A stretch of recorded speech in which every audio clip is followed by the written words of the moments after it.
He was about to propose when the billionaire saw his ex-wife at a bus stop with triplets.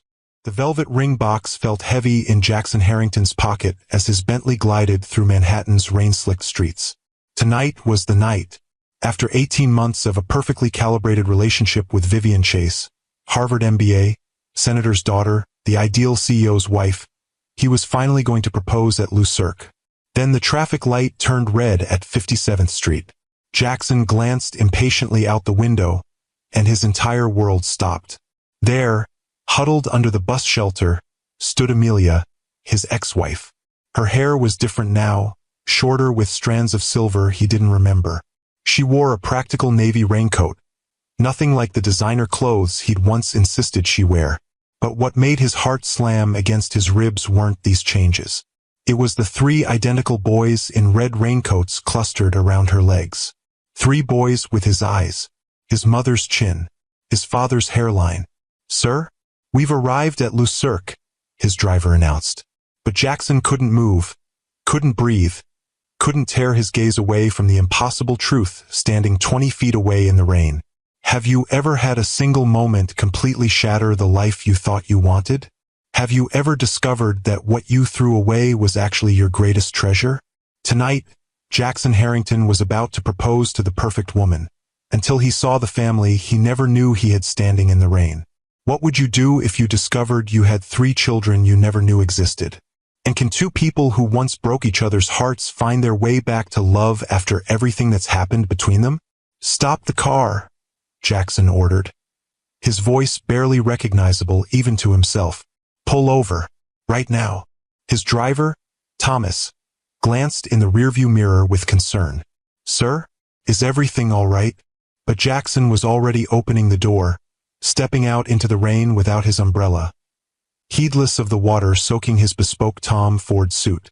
He moved as if in a trance, weaving between irritated pedestrians, his eyes never leaving Amelia and the 3 boys clustered around her. One of the boys spotted him first, tugging at Amelia's coat and pointing.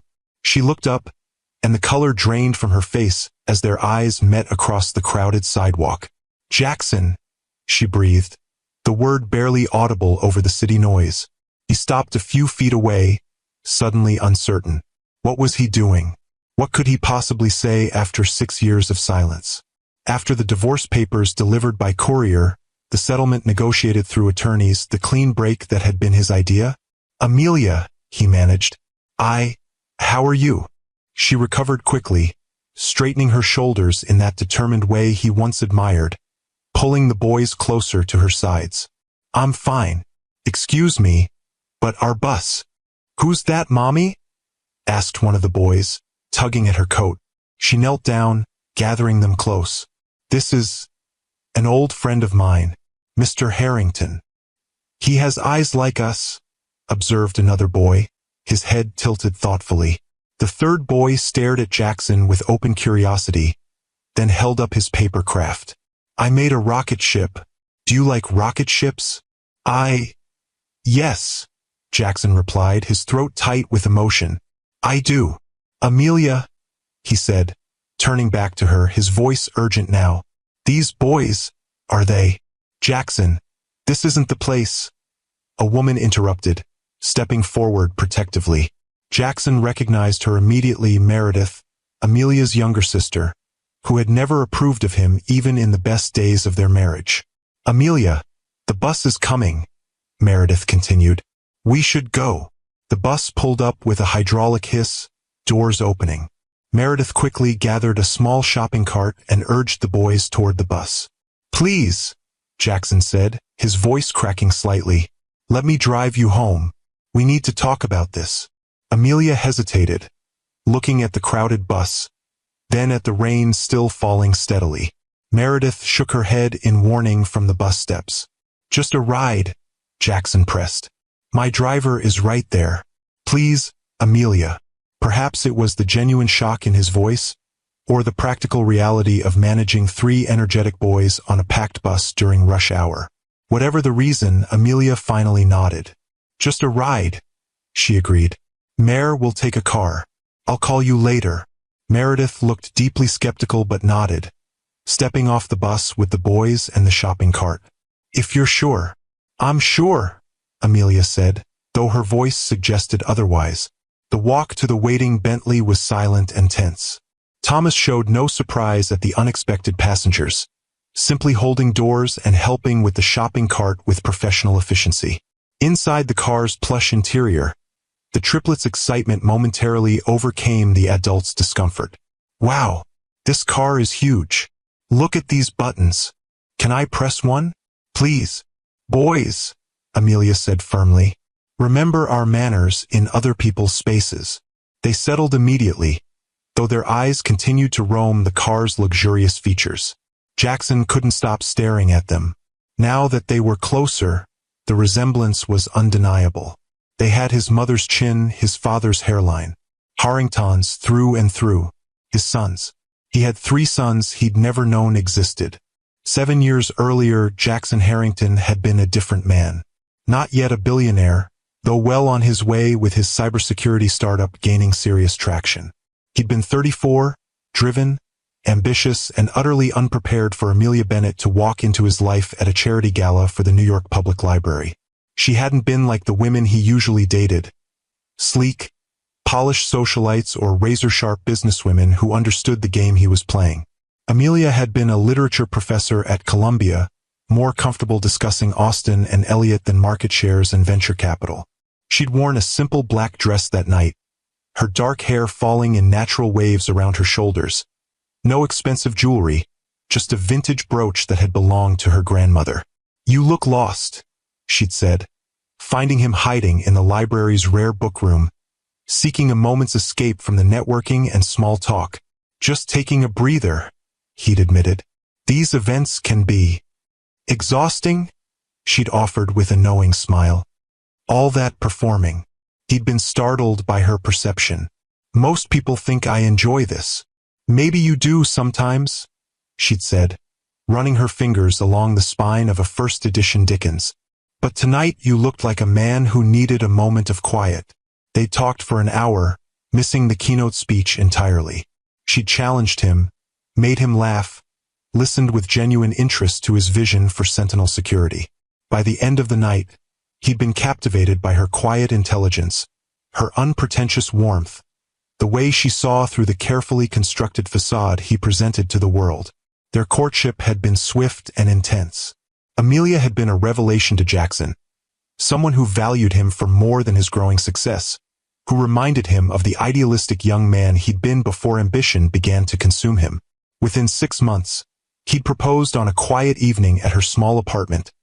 No grand gestures, just the two of them and the promise of a future together. "Where to, miss?" Thomas asked now, glancing in the rearview mirror, pulling Jackson sharply back to the present. "Blackwood," Amelia supplied. "Amelia Blackwood. We're in Queens, Sunnyside, corner of 43rd and Skillman." Jackson raised an eyebrow at the unfamiliar surname but said nothing as Thomas programmed the address and pulled smoothly into traffic. "So," he said finally, when the silence became unbearable, "are you going to introduce me properly?"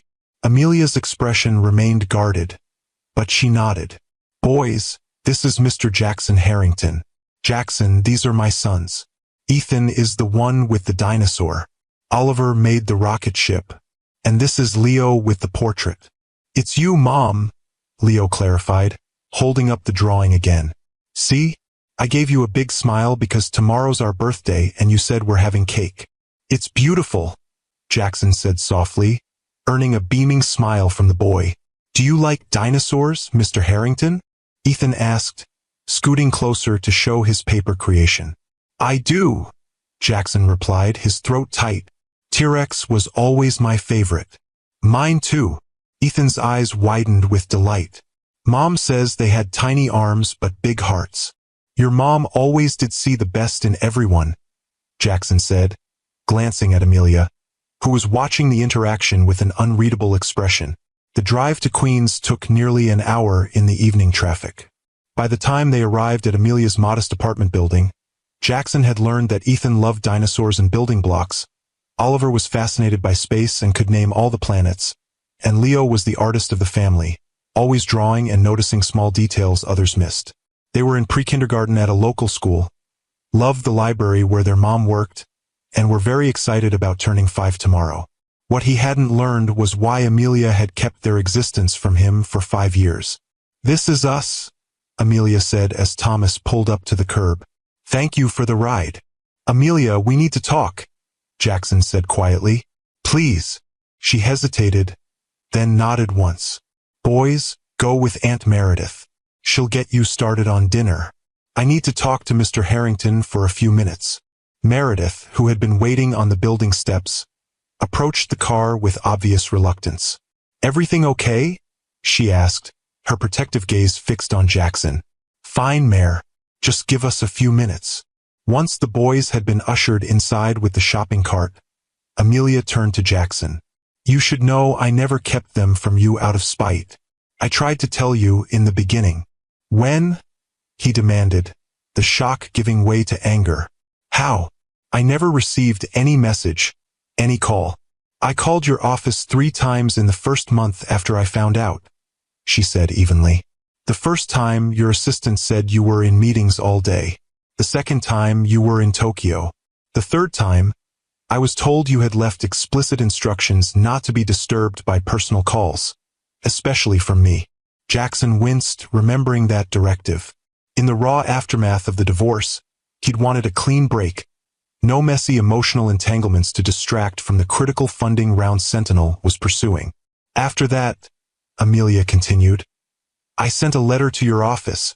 It was returned unopened, marked refused. So I stopped trying." "A letter?" Jackson ran a hand through his hair. "Amelia, you were pregnant with my children. That warranted more than a letter. What would you have had me do, Jackson? Camp outside your office? Create a scene at one of your investor meetings?" Her calm finally cracked, revealing the hurt beneath. "You made it abundantly clear that I was an impediment to your success, that our marriage was holding you back. What was I supposed to think when you refused even basic communication?" He had no answer for that. She was right. In his single-minded pursuit of Sentinel's growth, he had systematically cut every tie to his previous life, including her. "I had just found out I was carrying triplets," she said more softly. "High-risk pregnancy, no husband, no job since I'd left my position to support your career. I had to focus on keeping them safe, keeping myself healthy. Fighting my way past your gatekeepers wasn't an option. If you've ever had a moment that changed everything in the blink of an eye, hit that like button right now." The first year of their marriage had been a dream. Jackson had been riding the wave of Sentinel's early success, and Amelia had been his anchor, his safe harbor from the stress and pressure. They'd bought a brownstone in Brooklyn, not yet ready for Manhattan's glittering towers. On weekends, they'd explored the city's hidden corners, discovering tiny bookshops and hole-in-the-wall restaurants. At night, they'd talk for hours about everything and nothing. His vision for Sentinel, her passion for literature, their hopes for the future. But as Sentinel grew, so did the demands on Jackson's time. 18-hour days became the norm. Weekends disappeared into meetings and business trips. The intimate conversations that had been the foundation of their relationship grew shorter, more perfunctory, until they barely talked at all. "You're never here anymore?" Amelia had said one night, after he'd missed her department's faculty dinner. The third such event he'd promised to attend and then canceled at the last minute. "I'm building something important," he'd replied, not looking up from his laptop. "This next round of funding could take Sentinel to the next level." "And what about us? What level are we at, Jackson?" He'd finally looked up then, irritated by the interruption. "What does that mean?" "It means I feel like I'm living alone. It means I can't remember the last time we had a real conversation. It means I miss my husband.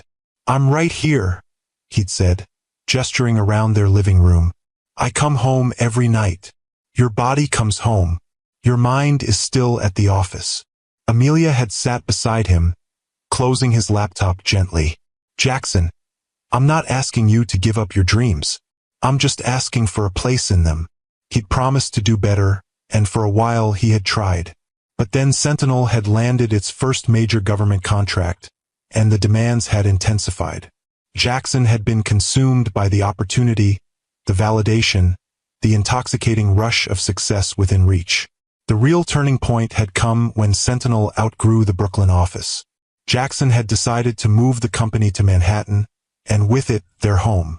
"I found us a penthouse on Park Avenue," he'd announced one evening, presenting Amelia with glossy brochures of a sleek, ultramodern apartment with panoramic views of the city. "You found us?" she'd questioned. "Don't you mean you decided for us?" "You'll love it," he'd insisted. "It's closer to everything, and we need to project the right image now. Sentinel is playing in the big leagues. And what about my job? Columbia is a long commute from Park Avenue." Jackson had waved this concern away. "You don't need to work anymore. We can afford for you to take time off, maybe focus on our social obligations. The wife of a CEO has certain responsibilities." The hurt in her eyes should have warned him, but he'd been too blinded by his vision of their future. His future to see it. "I love teaching," she'd said quietly. "It's not about the money. It's who I am." But Jackson had already moved on to showing her the amenities of their new building, the prestigious address, the status it would confer. He hadn't noticed how silent she'd become, how something had shifted between them. They'd moved to the penthouse a month later. Amelia had resigned from Columbia, a decision Jackson had celebrated as her finally embracing their new life. He hadn't recognized it for what it truly was, the beginning of her disappearance. Now, sitting in his Bentley outside her modest Queens apartment, Jackson faced the consequences of his blindness. "So you changed your name? Disappeared?" he asked, the anger in his voice masking his guilt. "I went back to my mother's maiden name, yes. It seemed simpler, and I didn't disappear. I moved in with Meredith until the boys were born, then found a job in this apartment. I've been right here, living my life, raising our sons. Without child support, without help. It wasn't a question." Amelia shrugged. "We've managed. The boys are happy, healthy, loved. That's what matters." Jackson looked out at the modest apartment building, thinking of the worn raincoat, the careful way she protected those stuffed elephants in the shopping cart. All while he lived in a penthouse, flew private, and spent more on watches than she probably earned in a year. "I want to meet them properly," he said finally. "Not as a stranger in a car, but as their father." Amelia's expression turned wary. "Jackson, you can't just walk into their lives and then disappear when it becomes inconvenient. They're children, not business acquisitions." The barb stung because it contained a kernel of truth. How many projects had he enthusiastically started, only to abandon when a more promising opportunity arose? "I know I have no right to ask this," he said carefully, "but please give me a chance. They're my sons too." Amelia studied him for a long moment, searching his face for something. Whatever she saw there must have satisfied her, because she finally nodded. "Their birthday party is tomorrow afternoon at 4. Nothing fancy, just cake and games at the apartment. You can come meet them properly. After that, we'll see." "Thank you," he said, relief washing through him. "I'll be there." She opened the car door, then paused. "Jackson? That woman you're seeing, the investment banker? Vivian?" He blinked, surprised she knew about Vivian. "How did you?" "The Wall Street Journal Society pages. You two have been photographed at several events." She smiled faintly at his confusion. "I still read the business section. Old habits." Jackson suddenly remembered the ring in his pocket, the reservation at Le Cirque, the proposal he'd been en route to plan when the world tilted on its axis. "I should go," Amelia said, stepping out of the car. "The boys need dinner, and I need to finish wrapping their presents." "Amelia," he called as she turned to leave. "Thank you for raising them so well. They're amazing." Something softened in her expression. "They are. Good night, Jackson." As the car pulled away, Jackson sat in stunned silence, the weight of the evening's revelations pressing on him. He had 3 sons. 3 boys who shared his blood, his name, or should have, his legacy. Boys who were turning 5 tomorrow, who had lived their entire lives without knowing their father. And in his pocket, a ring meant for a woman who knew nothing about any of this. "Thomas," he said finally, "take me home. I need to make some calls." The final months of their marriage had unraveled with stunning speed. Amelia had grown increasingly quiet, retreating into herself as Jackson pushed her to become the corporate wife he thought he needed. Attending charity galas on his arm, hosting dinner parties for potential investors, always perfectly dressed, perfectly poised, perfectly silent. The breaking point had come during a dinner with Sentinel's board of directors. One of the board members had asked Amelia about her thoughts on a recent bestseller, and she'd launched into a passionate analysis of the book's themes. Jackson had cut her off mid-sentence, redirecting the conversation to Sentinel's latest security protocol. Later that night, in the pristine silence of their penthouse, she'd confronted him. "You embarrassed me tonight," she'd said, her voice steady despite the hurt in her eyes. "I saved you from embarrassing yourself," he'd corrected. No one wanted to hear a lecture on contemporary literature. "He asked for my opinion, Jackson. He was interested. He was being polite. This is business, Amelia. Everything is business." "Even our marriage?" she'd asked quietly. The question had caught him off guard. "What's that supposed to mean?" "It means I don't recognize us anymore. It means I've become an accessory to your success, not a partner in your life." "That's ridiculous," he'd dismissed. "You have everything you could possibly want. Except you," she'd said simply. "Except the man I married." "I'm the same man," he'd insisted. "Just more successful." "No," she'd said with a sad certainty that should have alarmed him. "The man I married saw me. You look right through me." 2 weeks later, he'd come home to find her gone. A letter on the kitchen counter explaining that she couldn't live as a ghost in her own life anymore. She needed space to remember who she was. Jackson had been furious, then coldly pragmatic. He called his lawyer that night and initiated divorce proceedings. If she wanted out, he'd make it clean, quick, final. No messy emotions, no drawn-out reconciliation attempts. Just a settlement generous enough to ensure her silence and his freedom to focus entirely on Sentinel's explosive growth. He'd never asked where she went. He'd never tried to call. He'd simply moved forward, as he always did, eyes fixed firmly on the next horizon. Now, as Thomas drove him back to his penthouse, Jackson realized with sickening clarity what his single-minded focus had cost him. Not just a wife he'd once loved deeply, but 5 years of his sons' lives. First steps, first words, first everything gone forever. The first call was to Vivian, canceling their dinner with a vague explanation about a family emergency. The second was to his assistant, clearing his schedule for the next day. The third was to his lawyer. "Richard," he said when the attorney answered, "I need everything you can find on Amelia Blackwood, formerly Harrington. And I need to know my legal rights regarding children I've just discovered exist." As he hung up, Jackson walked to the window of his penthouse, staring out at the glittering city below. Somewhere out there, in a modest apartment in Queens, 3 boys who had his eyes were getting ready for bed, excited about their birthday tomorrow. His sons.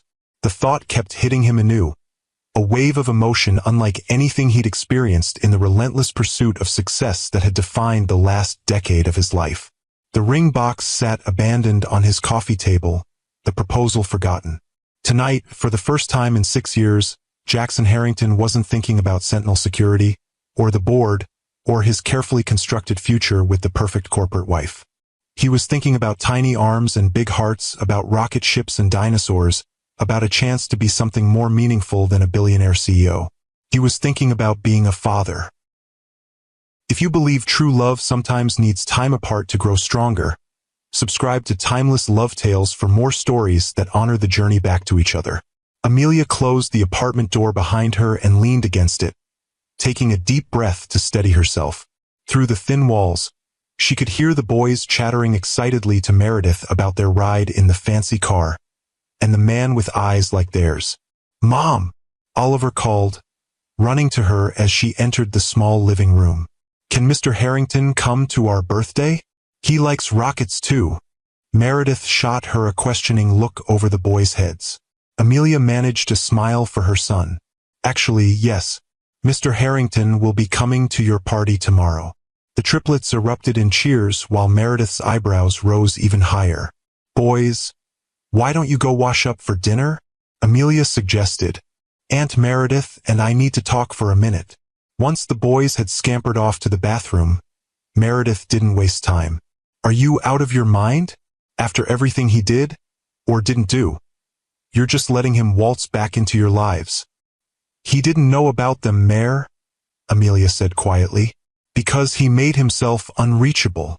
Because he threw you away like you were nothing." Meredith's protective anger was a familiar comfort, but tonight Amelia felt too drained to feed into it. "I know, but they're his sons too, and they're starting to ask questions about their father. What was I supposed to do when he was standing right in front of us?" Meredith sighed, deflating slightly. "I just don't want to see you hurt again. Or worse, see those boys hurt when he loses interest and disappears." "I won't let that happen," Amelia said with quiet determination. "This isn't about me and Jackson. It's about Ethan, Oliver, and Leo having a chance to know their father." Later that night, after the boys were asleep, Amelia sat at her small kitchen table, a cup of tea growing cold beside her as she remembered the day she discovered she was pregnant. It had been 3 weeks after she left Jackson, 2 days after receiving divorce papers from his attorney. She'd been staying with Meredith, trying to figure out her next steps, when the persistent nausea she'd attributed to stress could no longer be ignored. The shock of seeing that positive test had nearly brought her to her knees. A baby. Jackson's baby. A complication neither of them had anticipated in their clean, efficient separation. Her first instinct had been to call him immediately. Despite everything, she'd believed he had a right to know. But when she'd finally worked up the courage to call his office, his assistant had been polite but firm. Mr. Harrington was unavailable and not taking personal calls, especially from his ex-wife. She tried twice more before sending a registered letter that was returned unopened. The message couldn't have been clearer. Jackson had moved on. He wanted nothing to do with her or any remnant of their life together. The final blow had come at her 12-week appointment, when the ultrasound technician had gone quiet, then called in the doctor. Amelia had feared the worst until the doctor pointed to the screen with a smile. "Congratulations, Ms. Bennett. You're having triplets. 3 babies. 3 heartbeats. 3 tiny lives depending entirely on her." That night, she'd made her decision. If Jackson didn't want to be part of their lives, she wouldn't force the issue. She would build something new, something strong, something that didn't depend on a man who had made his priorities crystal clear. She'd legally changed her name back to her mother's maiden name, Blackwood. She'd found a job at the Queen's Public Library that offered decent health insurance. She'd moved into this small but clean apartment in a neighborhood with good schools. And when the boys were born, 3 perfect, identical miracles, she'd given them her new surname, a fresh start untainted by rejection. Now, 5 years later, Jackson Harrington had reappeared as suddenly as he'd vanished, bringing with him all the complicated emotions she'd worked so hard to put behind her. The most unsettling part wasn't seeing him again. It was realizing that despite everything, despite the hurt and the abandonment and the years of struggle, some small, traitorous part of her heart still recognized him, still remembered what it had been like to be loved by him, before ambition consumed him. "That's not who he is anymore," she reminded herself firmly. "And it's not who you are either." Tomorrow she would introduce Jackson to his sons properly. She would be civil, cordial even. But she would not forget the lessons of the past. She would not mistake his interest in the boys for interest in her. And she would not, under any circumstances, allow herself to be vulnerable to him again. The boys deserved a father, but she deserved to protect the life and the strength she'd built without him. The next morning, Jackson woke before dawn, his mind racing with plans and possibilities. His lawyer had called late the previous night with preliminary information. Amelia had legal custody of the triplets, having listed "father unknown" on their birth certificates. She had never sought child support or made any legal claim against him. The boys were registered as Ethan, Oliver, and Leo Blackwood at their pre-kindergarten and with their pediatrician. Legally, Jackson would need to establish paternity before pursuing any custody rights. But that wasn't his immediate concern. First, he needed to earn a place in their lives, to prove to Amelia that he could be trusted with the precious gift of knowing his sons. He spent the morning in a frenzy of activity, canceling meetings, researching child development for 5-year-olds, and most importantly, shopping for birthday presents. Not the easy way, sending an assistant with a blank check, but personally, thoughtfully. For Ethan, he found a detailed dinosaur excavation kit with real tools and a comprehensive book about prehistoric creatures. For Oliver, a high-quality telescope and a glow-in-the-dark map of the constellations for his bedroom ceiling. For Leo, a professional-grade art set with paints, pencils, and a leather-bound sketchbook embossed with his name. As an afterthought, he added a gift for Amelia. Not jewelry or anything that might be misinterpreted, but a first-edition copy of Jane Austen's Persuasion that he found at a rare bookshop in the village. It had been her favorite novel, the story of two people who found their way back to each other after years apart. He wasn't presumptuous enough to think their story would follow the same path, but he remembered how her eyes had lit up whenever she discussed Austen's work. By the time he arrived at Amelia's apartment building, his arms laden with carefully wrapped packages, Jackson felt a nervousness he hadn't experienced since his first investor pitch. This mattered more than any business deal, any acquisition, any IPO. This was his chance to meet his children, really meet them, and he was terrified of making a mistake. He hesitated outside the door, hearing children's laughter and music from within. Then, taking a deep breath, he knocked. Meredith opened the door, her expression guarded. "You came. I said I would," Jackson replied simply. She studied him for a moment, then stepped aside. "They're excited to see you. Don't disappoint them." The apartment was small but warm, decorated with colorful streamers and balloons. A homemade banner reading "Happy 5th Birthday Ethan, Oliver and Leo" stretched across one wall. A cluster of children and a few adults, presumably other parents, filled the modest living room, while the triplets held court at a small table covered with a dinosaur-themed tablecloth. Amelia spotted him first, excusing herself from a conversation with another mother to approach him. She wore a simple blue dress that brought out her eyes, her hair pulled back in a loose bun. She looked beautiful in a way his memory hadn't done justice. "You made it," she said, her tone carefully neutral. "Wouldn't have missed it," he replied, then gestured awkwardly with his packages. "I brought gifts. I hope that's okay. Of course, you can put them with the others." She pointed to a small side table already holding a modest pile of presents. Before he could move, the boys spotted him and came running over. "Mr. Harrington, you came to our party," Ethan exclaimed. "Mom said you were coming, but sometimes grown-ups say they'll come and then they're too busy," Oliver added matter-of-factly. "I wanted to be here," Jackson said, kneeling down to their level despite his expensive suit. "Happy birthday, boys. Did you bring presents?" Leo asked, eyeing the packages with undisguised interest. "Leo," Amelia admonished gently, "remember what we said about being polite?" "Sorry," Leo said, not looking particularly repentant. "Thank you for coming to our party, Mr. Harrington. Did you bring presents?" Jackson couldn't help laughing, a genuine sound that surprised even himself. "Yes, I did bring presents. But I think your mom probably has a plan for when you open them."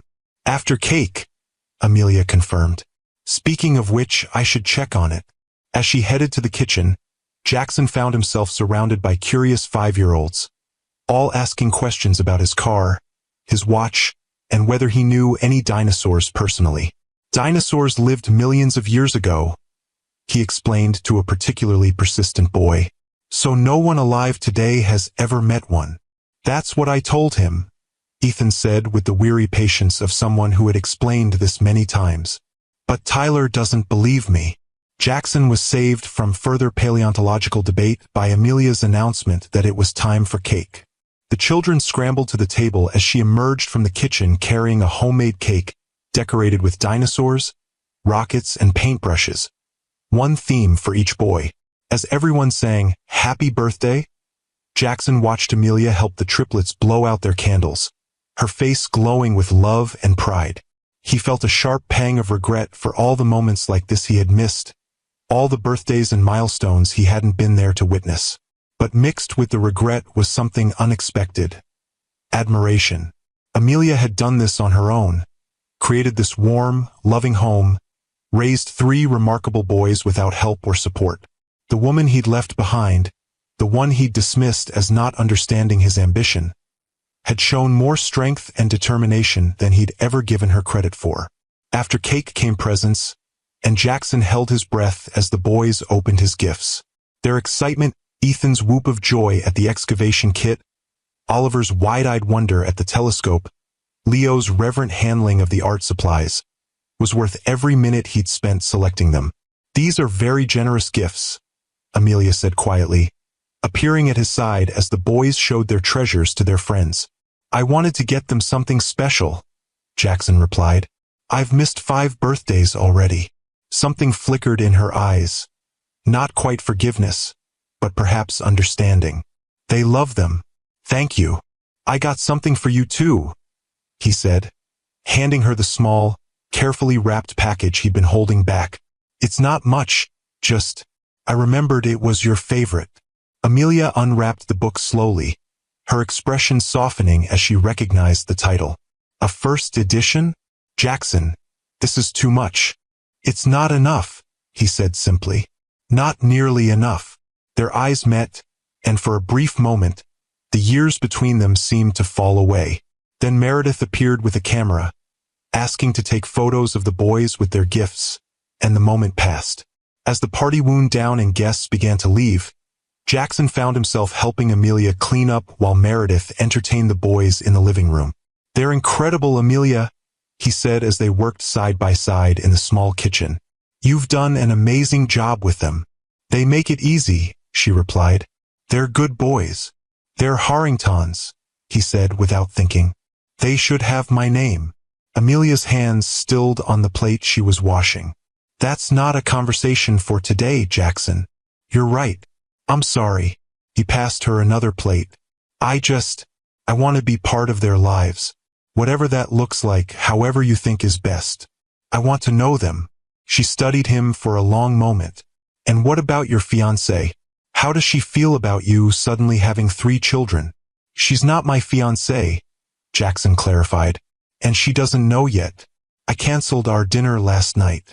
"The dinner where you were going to propose?" Amelia guessed, surprising him again with her perception.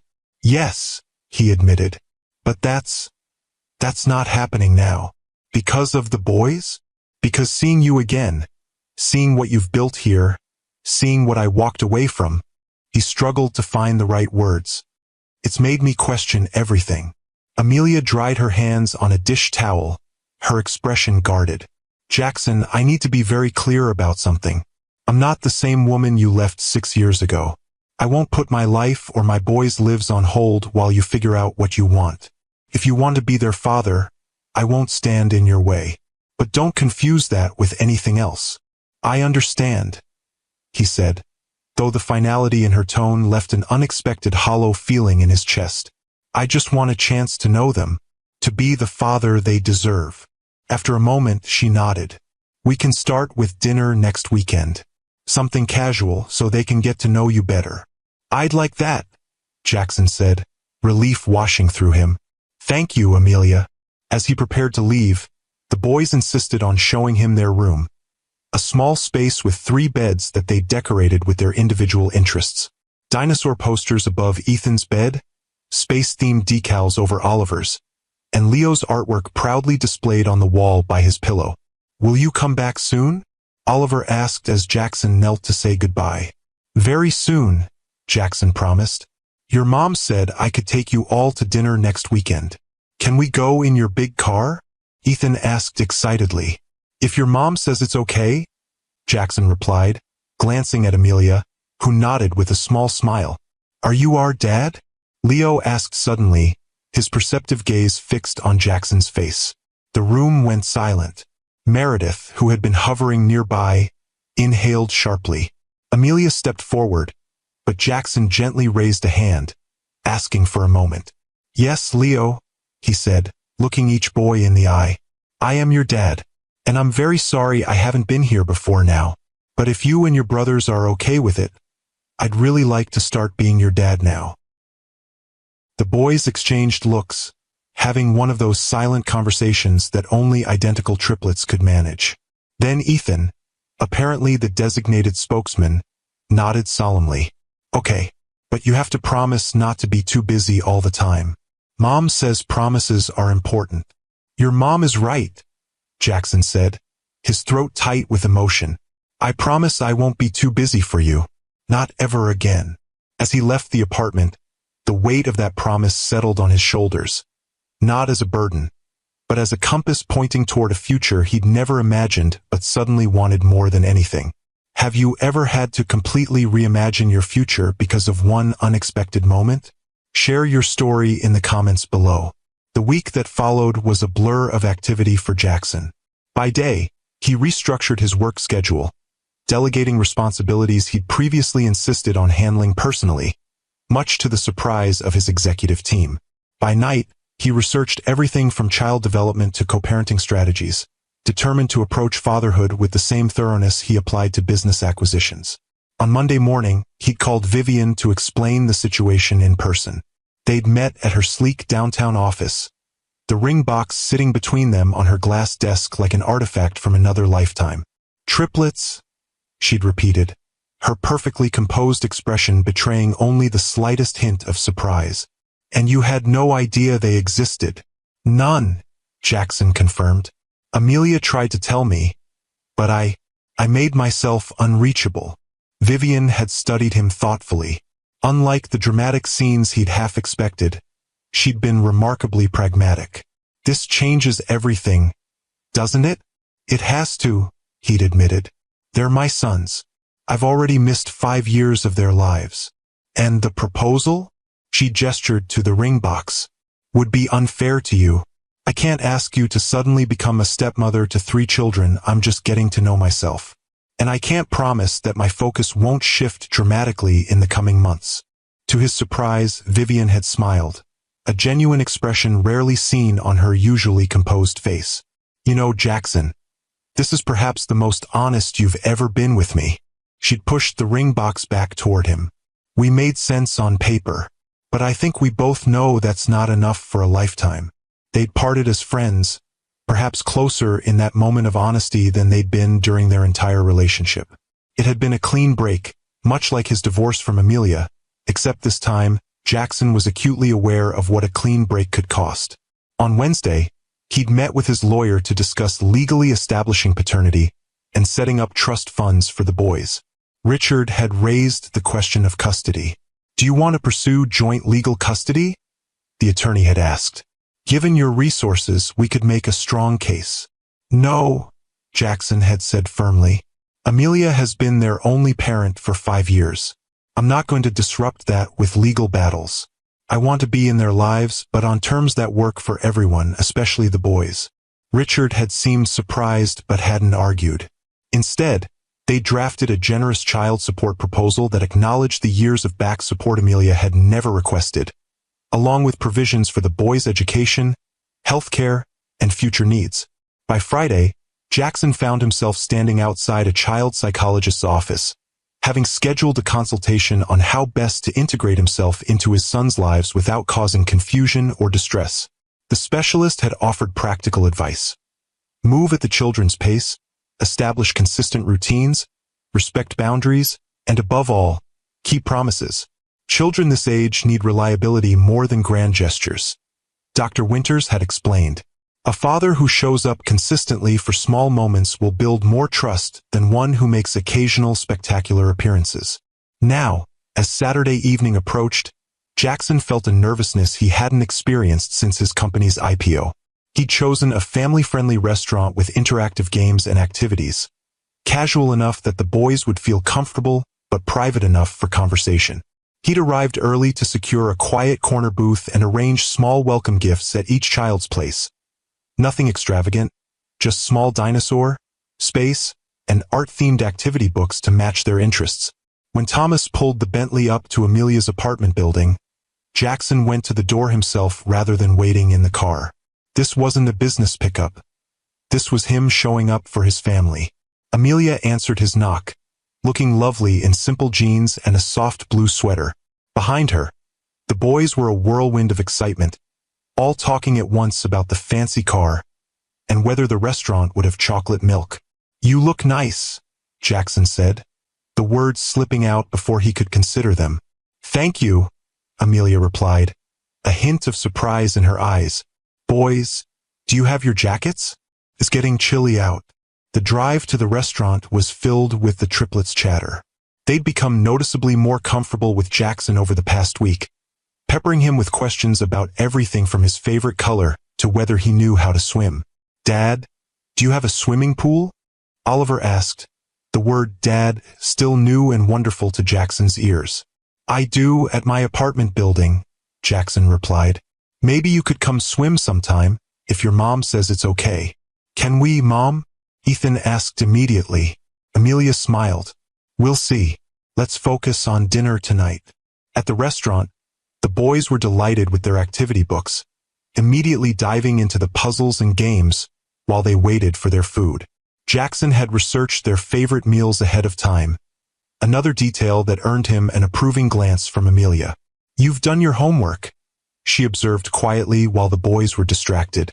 "I want to get this right," he admitted. "They deserve that." Dinner progressed smoothly, the conversation flowing more easily than Jackson had dared hope. The boys were natural chatterboxes, filling any potential awkward silences with stories about school, friends, and their many adventures with Mommy and Aunt Mare.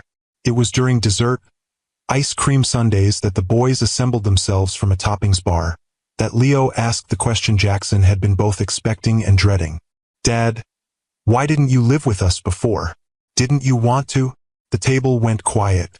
Even Ethan and Oliver, usually quick to jump in with their own questions, seemed to sense the importance of this moment. Jackson set down his spoon, giving the question the serious consideration it deserved. He'd prepared for this, consulting with Dr. Winters on age-appropriate honesty. "I didn't know about you boys," he said gently. "Your mom and I weren't together anymore when she found out she was going to have you, and I made some mistakes that made it hard for her to tell me." "What kind of mistakes?" Ethan asked, his brow furrowed in concentration. Jackson glanced at Amelia, who nodded slightly, giving him permission to continue. "I was very focused on my work," he explained. "So focused that I didn't make time for the important things like family. I thought my company was the most important thing in the world, and I was wrong. But now you know about us," Oliver pointed out pragmatically. "Now I know about you," Jackson agreed, "and I'm going to do everything I can to make up for the time I missed." "Are you and Mom going to live together now?" Leo asked, his perceptive gaze moving between the adults. Amelia stepped in smoothly. "No, sweetheart. Your dad and I will have separate homes. But we both love you very much, and we're going to work together to take care of you. Like Tyler's parents," Ethan said, nodding wisely. "They have 2 houses and Tyler gets 2 birthdays." Jackson couldn't help smiling at the child's perspective on divorce. "It's something like that. But I promise I'll be around a lot more now." The conversation moved on to lighter topics, but Jackson noticed Amelia watching him with an expression he couldn't quite read. Not quite approval, but perhaps a new respect for his honesty with the boys. After dinner, they took a short walk to a nearby park, where the boys burned off their ice cream energy on the playground while Jackson and Amelia sat on a bench watching them. "Thank you," Jackson said after a comfortable silence, "for tonight, for giving me this chance with them." "They're your sons too," Amelia replied, echoing his words from the birthday party. "They deserve to know you." "I've been thinking about what happens next," he said carefully. "I had my lawyer draw up some papers, not for custody," he added quickly, seeing her expression change. "Just child support, education funds, healthcare. Things I should have been providing all along." "We've managed fine," Amelia said, a hint of defensiveness in her tone. "I know you have. That's not the point." Jackson turned to face her directly. "Amelia, you've done an incredible job raising them on your own. But you shouldn't have had to. I want to do my part now, not because you need it, but because it's right." She was quiet for a moment, watching the boys chase each other around the playground. "I'll look at the papers," she finally said. "But I don't want the boys to think they're suddenly getting things because you showed up with money. The values I've taught them, working hard, appreciating what we have, finding joy in simple things, those matter to me." "They matter to me too," Jackson said, surprising himself with how deeply he meant it. "I don't want to change who they are or how you're raising them. I just want to make things easier where I can." As the evening drew to a close and they headed back to Amelia's apartment, Jackson felt a growing certainty that his life had irrevocably changed course. The ambition that had driven him for so long hadn't disappeared, but it had been tempered by something new, a desire to be worthy of the 3 small boys who had so quickly claimed his heart. Saying goodnight was difficult. The boys were reluctant to see him go, extracting promises for more outings, more stories, more time together. "When will we see you again?" Oliver asked, his small hand holding tightly to Jackson's. "How about I come over after school on Monday?" Jackson suggested, looking to Amelia for approval. "Maybe I could help with homework and stay for dinner?" "Can he, Mom?" the boys chorused. "That would be fine," Amelia agreed with a small smile. As the boys hugged him goodnight, still somewhat awkwardly, but with growing comfort, Jackson felt a surge of emotion unlike anything he'd experienced in the boardroom or with any business success. This, he realized, was what mattered. This was what he'd been missing while chasing wealth and status and power. "Thank you for tonight," Amelia said as she walked him to the door after the boys had gone to brush their teeth. "They had a wonderful time." "So did I," Jackson replied honestly. "More than I can say." There was a moment of awkward silence, both of them aware of the strange intimacy of co-parenting children while navigating their complicated history. "Amelia," Jackson began, then hesitated. "I know I have no right to ask this, but are you seeing anyone?" "The boys haven't mentioned anyone, but I wondered." She looked surprised by the question. "No, I'm not. Between work and raising triplets, dating hasn't exactly been a priority." "Of course," he said quickly. "I just wanted to make sure I wasn't complicating things with someone else in their lives." "There's no one else," she assured him. Then, with a hint of her old directness, "And you? What happened with Vivian?"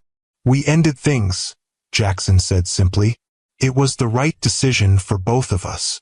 Amelia nodded, accepting this without further comment. "Good night, Jackson. We'll see you Monday." As he walked back to his car, Jackson found himself thinking not about the boys for once, but about their mother. The Amelia he'd known 6 years ago had been warm, brilliant, and loving, but also somewhat in his shadow, trying to fit herself into the role of corporate wife. This new Amelia, confident, direct, fiercely protective of her children, was both familiar and startlingly different. And if he was being completely honest with himself, he found this version of her even more compelling than the woman he'd once married. The weeks that followed fell into a comfortable rhythm. Jackson came for dinner 3 times a week, gradually taking on more parental responsibilities, helping with homework, attending school events, even handling bedtime stories when Amelia needed to work late at the library. The boys flourished under the attention of both parents, their initial excitement about having a father settling into a secure confidence that Jackson would be there when he said he would. He never missed an appointment, never canceled a visit, never prioritized work over time with his sons. Sentinel Security's board of directors had been surprised by their CEO's sudden shift in priorities, but the company was stable enough now to function without his constant presence. Jackson still worked hard, but he left the office at reasonable hours and declined business trips that would take him away for more than a day or two. 1 month into this new arrangement, Jackson arrived for his regular Wednesday dinner to find Amelia looking stressed.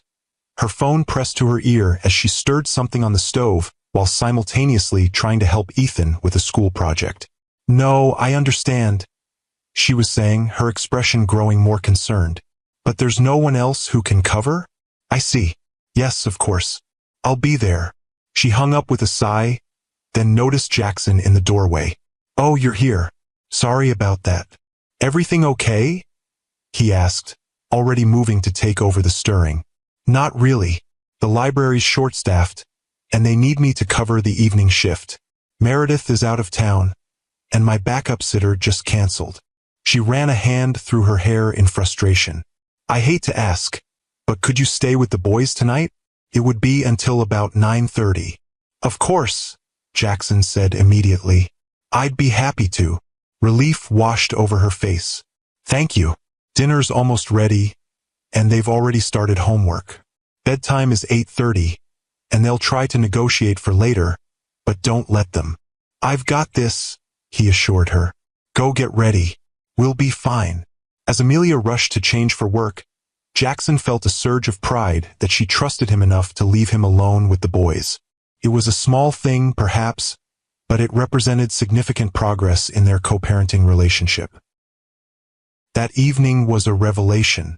Without Amelia present, the boys looked to Jackson for guidance, comfort, and authority in a way they hadn't before. He helped them finish homework, supervised bath time, a chaotic affair involving more water on the floor than seemed physically possible, and settled them into bed with the story. "Dad," Leo asked sleepily as Jackson tucked the blanket around him. "Are you going to be here when we wake up?" The question caught him off guard. "Not tomorrow morning, buddy. I'll be at my apartment. But I'll see you on Friday for the school play." "But what if we need you in the middle of the night?" Oliver wondered from the next bed. "Mom is always here if we have bad dreams." Jackson considered this. "Well, your mom will be home before you go to sleep tonight. But if you ever need me when I'm not here, you can always call me. Anytime, day or night." "Promise?" Ethan asked, his eyes already drifting closed. "I promise," Jackson said firmly. "I'll always come when you need me." When Amelia returned home at 9:45, she found Jackson sitting at the kitchen table, a thoughtful expression on his face. "How did it go?" she asked, setting down her bag. "Were they good?" "They were perfect," he assured her. "But they asked me something that got me thinking." "Oh," she sat down across from him, curious. "They wanted to know if I'd be here in the morning, and what would happen if they needed me in the middle of the night." He met her gaze directly. "Amelia, I hate that I'm not here for them all the time. I hate that they have to wonder if I'll be around when they need me." She sighed softly. "That's the reality of co-parenting, Jackson. We live in separate homes. We have separate lives. It doesn't have to be that way," he said, the words coming out before he'd fully thought them through. I could get a place closer. Maybe in this neighborhood." Amelia looked surprised. "You'd move to Queens? Leave your penthouse?" "In a heartbeat," he said without hesitation. "For them." Something shifted in her expression then, a softening he hadn't seen directed at him in years. "You really have changed, haven't you?" "I'm trying to," he admitted. "Every day." The moments stretched between them, filled with unspoken history and new possibilities. Then Amelia stood, breaking the spell. "It's late," she said. "And you have an early meeting tomorrow, don't you?" "I do," Jackson acknowledged, rising as well. "But I meant what I said. I'm going to start looking at places nearby." As he left that night, Jackson felt a certainty growing within him. The past 6 weeks had shown him not just who his sons were, but who Amelia had become, and who he wanted to be for all of them. The question was whether the damage of the past could truly be repaired, or if some bridges, once burned, remained forever uncrossable.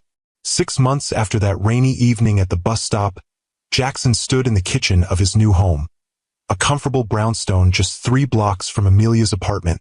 The boys were spending their first weekend with him in the new place, their excitement at having rooms of their own at Dad's house, tempered only by their concern for their mother being alone.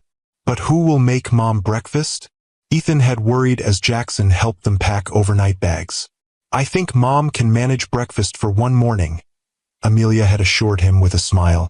"Besides, I might enjoy the quiet." Now, as Jackson flipped pancakes shaped like dinosaurs, a skill he'd practiced diligently after discovering the boys' love for themed breakfast foods, he reflected on the remarkable journey of the past 6 months. The move to Queens had raised eyebrows among his social circle and business associates. The great Jackson Harrington, trading his Park Avenue penthouse for a brownstone in a middle-class neighborhood? But the decision had never felt like a sacrifice.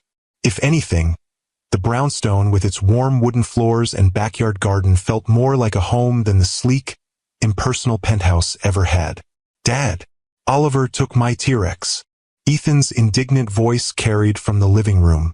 "I just wanted to see if it would fit in the spaceship," Oliver defended. Jackson smiled to himself as he went to mediate the dispute. These ordinary moments of fatherhood had become the highlights of his days, replacing the adrenaline rush of closing deals or outmaneuvering competitors. "Gentlemen," he said, adopting the formal tone that always made the boys giggle, "perhaps we could find a diplomatic solution to this dinosaur spaceship crisis?" By the time Amelia arrived to pick up the boys after lunch, the crisis had been resolved with the creation of a dino space exploration team that now occupied most of the living room floor. "Looks like you've been busy," she observed, taking in the elaborate construction of blocks, action figures, and household items repurposed as space equipment. "Mom, Dad helped us build a space station for dinosaurs," Leo explained excitedly. "And we had dinosaur pancakes for breakfast. Did you now?" Amelia smiled, meeting Jackson's eyes over the boys' heads. "Sounds like you had a wonderful time."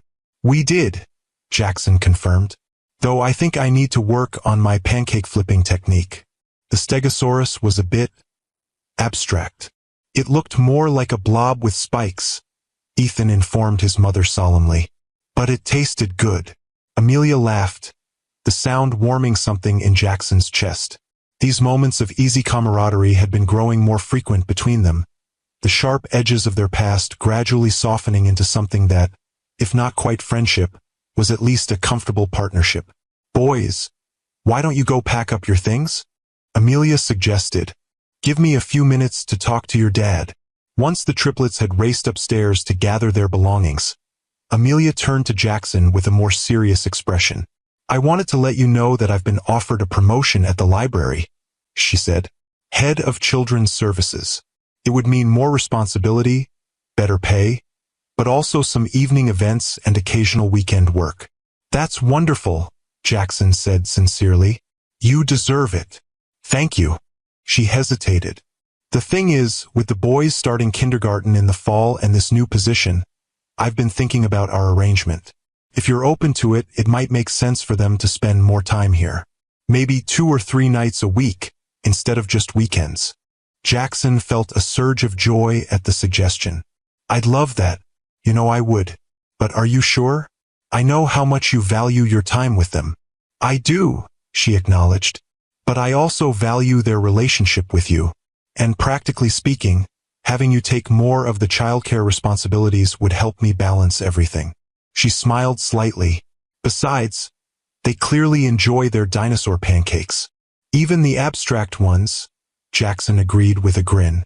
"Amelia, whatever works best for you and the boys, I'm all in. You know that." She nodded, her expression softening.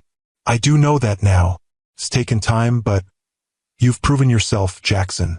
You've been consistent, reliable, present. The boys adore you.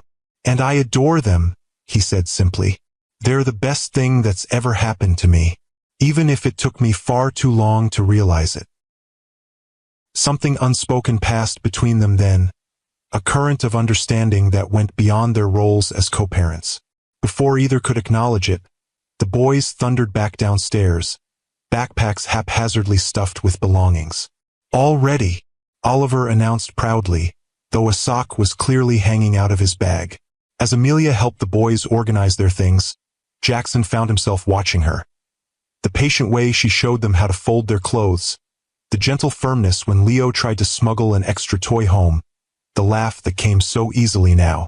The woman he'd married had been lovely, but this Amelia, strong, independent, completely herself, was extraordinary. The realization hit him with unexpected clarity. He was falling in love with her all over again, not with the memory of who she had been, but with the reality of who she had become. The question was whether she could ever feel the same way about him again, after everything that had happened between them. 1 year after the rainy evening at the bus stop, Jackson stood in his kitchen again. But this time he wasn't alone. Amelia moved around the space with familiar ease, putting finishing touches on the birthday cake they'd spent the afternoon decorating together. A complex creation featuring a space station inhabited by dinosaurs with art studios. "Do you think they'll like it?" she asked, adjusting a small fondant telescope. "They'll love it," Jackson assured her. "Though they might be more excited about the trampoline in the backyard." Amelia groaned. "I still can't believe I let you talk me into that. Our homeowner's insurance is going to skyrocket." "Worth it for the looks on their faces," he countered with a grin. She shook her head, but she was smiling too. "You're impossible. Yet you put up with me anyway," he pointed out, handing her the candles. "For the boy's sake," she replied, but the teasing light in her eyes told a different story. The past year had transformed their relationship in ways neither could have predicted. What had begun as a cautious co-parenting arrangement had gradually evolved into something deeper. As Jackson proved himself day after day, Amelia's walls had slowly come down. They'd begun spending time together even when the boys weren't present, first discussing parenting strategies over coffee, then sharing meals, then finding excuses to extend those moments. Their first real date, 6 months after Jackson's move to Queens, had been both awkward and wonderful, two people with a complex history rediscovering each other as the individuals they'd become. Jackson had taken her to a small bookshop cafe, remembering her love of intimate, literary spaces rather than the flashy restaurants he'd favored during their marriage. "No 5-star chef? No sommelier?" she teased. "Who are you, and what have you done with Jackson Harrington?" "He grew up," Jackson had replied simply. Finally. Since then, they'd been moving forward with deliberate care, both acutely aware of what was at stake. The boys, initially confused by seeing their parents spending time together without them, had gradually accepted this new development with the adaptability of children. "Are you and Dad getting married again?" Leo had asked one evening, his perceptive gaze moving between them. "We're just spending time together right now," Amelia had explained carefully.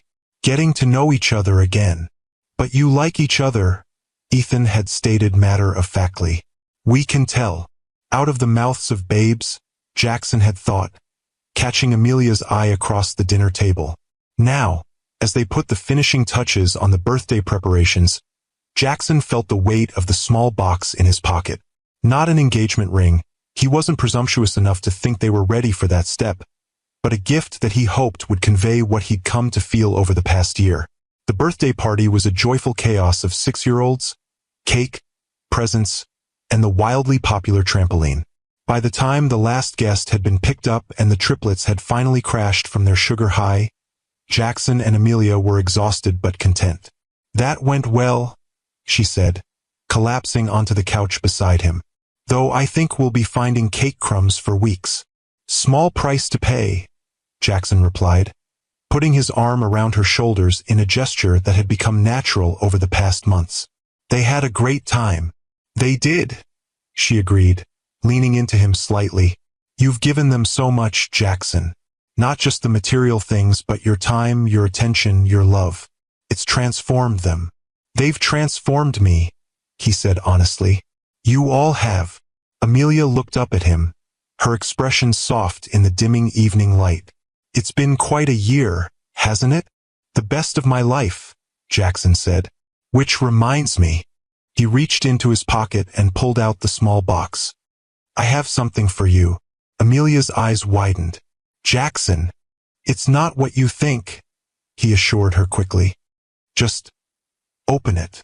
Inside the box was a delicate silver bracelet with 6 small charms, 3 identical boy figures, a book, a key, and a bus. "The boys, obviously," he explained as she lifted it from the box. "The book for your love of literature and your work at the library.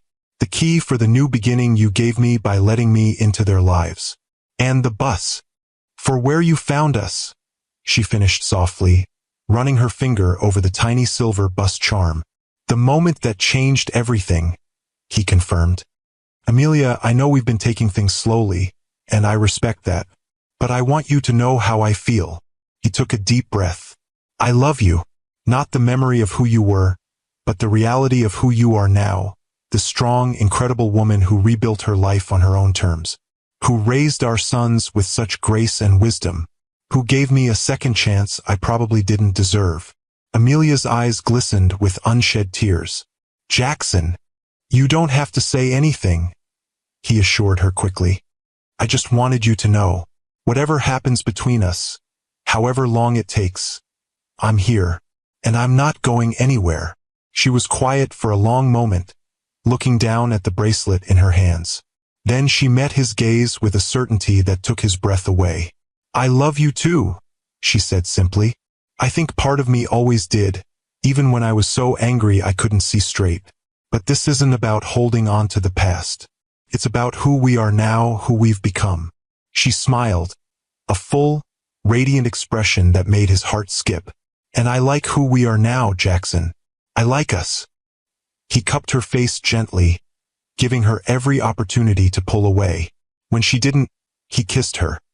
Not with the passionate intensity of their early days, but with a deeper, steadier emotion built on understanding and respect. Does this mean you're getting married again? A small voice interrupted from the doorway. They broke apart to find all three boys watching them with varying expressions of curiosity and satisfaction. We thought you were asleep, Amelia said, her cheeks flushing slightly. We were thirsty, Oliver explained, though his innocent expression didn't quite ring true. Jackson exchanged an amused glance with Amelia before addressing the question. We haven't talked about getting married again. That's a big decision that grown-ups need to think about carefully. But you love each other? Ethan pointed out, as if this simplified everything. We do, Amelia confirmed, her hand finding Jackson's. And we love you boys more than anything. Right now, we're just happy being together as a family, whatever shape that takes. Can we have a group hug? Leo asked, already moving toward them. Soon all five of them were tangled together on the couch, the boys wedged between their parents in a knot of arms and laughter. As Jackson held his family close, he marveled at how completely his life had changed in a single year. Once, he had measured success in dollars and deals, in power and prestige. Now he measured it in moments like this. His son's laughter, Amelia's smile, the home they were building together not of marble and glass, but of trust and second chances. 6 months later, on a crisp autumn morning, Jackson stood under a canopy of golden leaves in the small garden behind his brownstone. Beside him, Ethan, Oliver, and Leo fidgeted in their matching suits, periodically checking the small boxes they held with solemn responsibility. Are the rings still there? Jackson asked them for the third time, his own nervousness making him forget he'd just checked a minute ago. Yes, Dad. They chorused with the patient tolerance of children dealing with an anxious adult. And you remember when to walk up? When the music changes, Oliver confirmed. We practiced 100 times. Only 7 times, Leo corrected precisely. But we know what to do. Jackson smiled, adjusting Leo's slightly crooked tie. I know you do. You guys are the best ring bearers any dad could ask for. The small gathering of guests, just family and close friends, turned as the music shifted to the processional they'd chosen. Not the traditional wedding march, but a string quartet's rendition of the first song they'd ever danced to, back when they were young and unaware of the journey ahead. And then Amelia appeared at the garden path, and Jackson forgot to breathe. She wore not white, but a soft blue dress that brought out her eyes, her hair loose around her shoulders the way he'd always loved it. Meredith walked beside her, no longer the protective sister standing guard, but a proud supporter of the path they'd chosen. As Amelia reached him, taking his hands in hers, Jackson felt a sense of rightness that transcended the moment. This wasn't the flashy society wedding he might once have envisioned. It was something far more precious. A thoughtful choice made by 2 people who had lost each other, found themselves, and then found their way back together, stronger for the journey.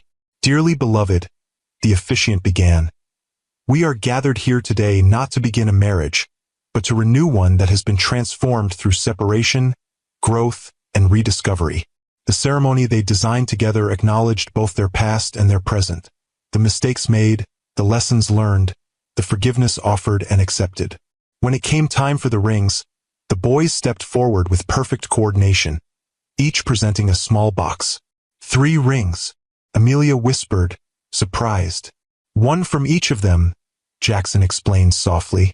They insisted. From Ethan came a band of white gold, simple and strong. From Oliver, a ring set with 3 small sapphires. And from Leo, an intricately engraved band that wound around the others, binding them together. They fit together, Amelia realized as Jackson slid them onto her finger. Just like us. A family puzzle, he confirmed. All the pieces finding their place. When they were pronounced husband and wife again, the boys were the first to cheer, rushing forward to be included in the embrace. As Jackson held his family close, he marveled at the journey that had brought them to this moment. 6 years ago, he had walked away from what truly mattered, convinced that success and achievement would fill the void. 1 year ago, a red traffic light and a rainy evening had given him a second chance he never expected and certainly hadn't earned. And now, surrounded by the love he'd almost lost forever, Jackson Harrington, billionaire CEO, father of triplets, husband once more to the woman who had seen the best in him even when he couldn't see it himself, finally understood the true measure of wealth. It wasn't in the company he'd built or the fortune he'd amassed. It wasn't in power or prestige or the perfect corporate image. It was in a modest garden in Queens, with 3 boys with his eyes and their mother's heart, and the extraordinary woman who had found the courage to let him try again. It was in second chances, hard-won wisdom, and the quiet miracle of finding your way home after being lost. If this story touched your heart, please hit that subscribe button and share it with someone who needs to be reminded that sometimes the most beautiful love stories are the ones that get a second chance.